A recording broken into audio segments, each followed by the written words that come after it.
Magandang umaga mga kahuan, narito na ang ulat sa panahon today.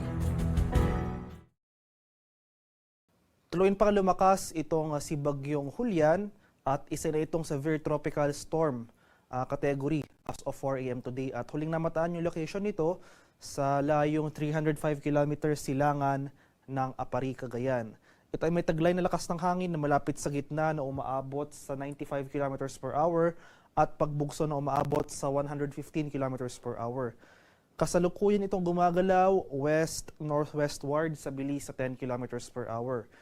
Makikita natin dito sa ating latest satellite images na yung mga kaulapan ni Bagyong Julian ay nakakaapekto sa malaking bahagi ng Northern Luzon. Nagdudulot rin ito ng kaulapan sa Central Luzon at sa silangang bahagi ng Southern Luzon. At ito yung ating inaasahang panahon ngayong araw dito sa area ng Luzon. So malaking bahagi ng extreme Northern Luzon sa mga lugar yan ng mainland Cagayan, Batanes, Babuyan Islands, pati na rin sa area ng Ilocos Norte. Asahan natin ngayong araw ang masungit na panahon.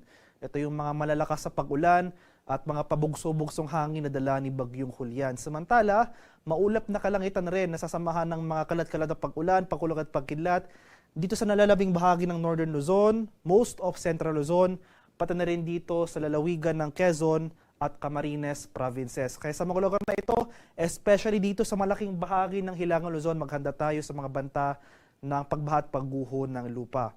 For Metro Manila and the rest of Luzon ay mas maaliwalas ang ating panahon, mostly cloudy, pero yung mga pag-ulan lamang ay isolated or localized na dulot ng thunderstorms. Cost yan nung trough extension ni Bagyong Julian. Maximum temperature forecast para sa lawag ngayong araw posibleng umabot ng 30 degrees Celsius. 28 degrees naman sa bahagi ng Tuguegarao at 23 degrees Celsius sa Baguio City. Maximum temperature forecast para sa Metro Manila ngayong araw posibleng umabot ng 33 degrees Celsius. 33 degrees naman sa bahagi ng Legazpi at 31 degrees Celsius sa Tagaytay. Pagpapatuloy itong mainit at malinsangang panahon dito sa areas ng Palawan, Visayas at Mindanao. Gayun pa man, maghanda pa rin tayo sa mga pag-ulan na dulot ng thunderstorms. So yung mga pag-ulan na ito, walang kinalaman kay Bagyong Julian at dulot lamang ng mga usual na late afternoon to evening thunderstorms. Maximum temperature forecast para sa Kalayaan Islands at Puerto Princesa ngayong araw posibleng umabot ng 32 degrees Celsius. 33 degrees naman dito sa areas ng Iloilo, Cebu at Tacloban. Maximum temperature forecast para sa Cagayan de Oro ngayong araw posibleng umabot ng 32 degrees Celsius at 34 degrees naman sa areas ng Zamboanga at Davao City. At ngayong umaga, as of 5 a.m. today, nagtaas tayo ng tropical cyclone wind signal number 2 sa northeastern portion ng mainland Cagayan, sa bayan niya ng Santa Ana, at sa eastern portion ng Babuyan Island, sa mga isla ng Camiguin at Babuyan. Samantala, signal number 1 ang nakataas sa area ng Batanes, sa nalalabing bahagi ng Cagayan, sa rest of Babuyan Islands, sa bahagi ng Isabela, sa area ng Apayao, dito sa Abra, Kalinga, sa eastern and central portions ng Mountain Province, ang mga bayan niyan ng Natunin, Paracelis, Sadanga, Barlig at Bontoc. May signal number 1 na rin dito sa eastern portion ng Ifugao, sa mga bayan ng Aguinaldo, Alfonso Lista at Mayoyaw. Signal number 1 na rin nakataas sa area ng Ilocos Norte, sa northern portion ng Ilocos Sur, sa mga bayan ng Sinait, Cabugao, San Juan, Magsingal, Santo Domingo, Bantay, San Ildefonso at San Vicente.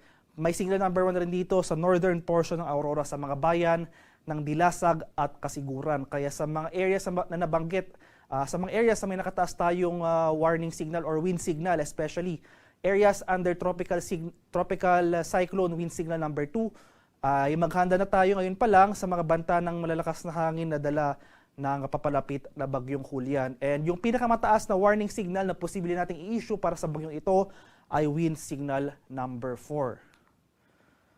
At sa mga lugar naman na walang nakataas na tropical cyclone wind signal, posible pa rin tayong makaranas ng mga pabugso-bugsong hangin.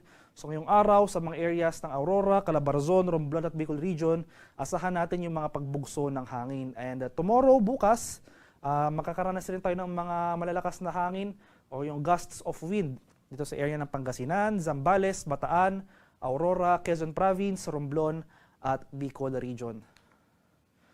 At sa mga pag-ulan naman o yung heavy rainfall na dala ng nasabing bagyo, Ngayon pa lamang, asahan natin na magpapatuloy yung mga pag-ulan sa most of northern Luzon. So asahan natin itong heavy to intense rains sa areas ng Batanes at Babuyan Islands. Samantala, moderate to heavy rains ang ating inaasahan ngayong araw sa mainland Cagayan, Ilocos Norte, Ilocos Sur, Abra at Apayao.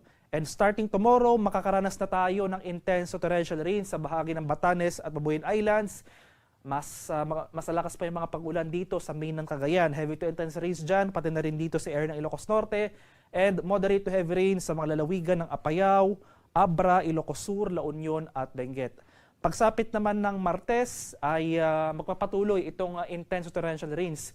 Ito yung napakalakas hanggang sa matitinding buhos ng ulan sa area ng Batanes at Babuyan Islands. Heavy to intense rains sa area ng Apayao, Abra at Ilocos Norte. At moderate to heavy rains pa rin ating inaasahan sa lalawigan ng Ilocos Sur at mainland Cagayan.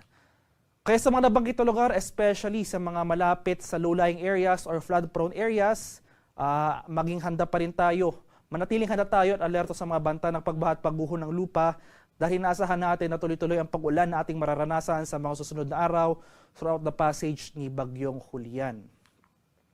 At sa kalagayan naman ng ating karagatan, as of 5 a.m. today, may nakataas tayong gale warning sa ilang seaboards sa Northern Luzon. So sa seaboards ng Batanes, Babuyan Islands, dito sa northern coast ng Ilocos Norte, sa mga bayan niya ng Burgos, Bangi at Pagudpud, ilang seaboards rin ng Cagayan, sa mga bayan niya ng Abulog, Balesteros, Apari, Camalanyugan, Bugoy, Santa Teresita, Pamplona, Sanchez Mira, Claveria, Santa Praxede, Santa Ana, Gonzaga, Lalo at Gataran. Kaya sa mga lugar na ito sa ating mga kababayang mangingisda at may mga maliliit na sasakyang pandagat sa mga areas sa may nakataas na gale warning, kung maaari ay huwag po muna tayong pumalaot dahil inasahan nga natin itong maalon hanggang sa napakaalong karagatan na dala ng papalapit na Bagyong Julian. And for the seaboards dito sa rest of Northern Luzon, pati na rin dito sa area or sa seaboards ng Aurora, asahan naman natin itong moderate to rough sea conditions, katamtaman hanggang sa maalong karagatan, kaya mapanganib pa rin yung paglayag sa mga areas na ito. Kaya iba yung pag-ingat pa rin sa ating mga kababayan na maglalayag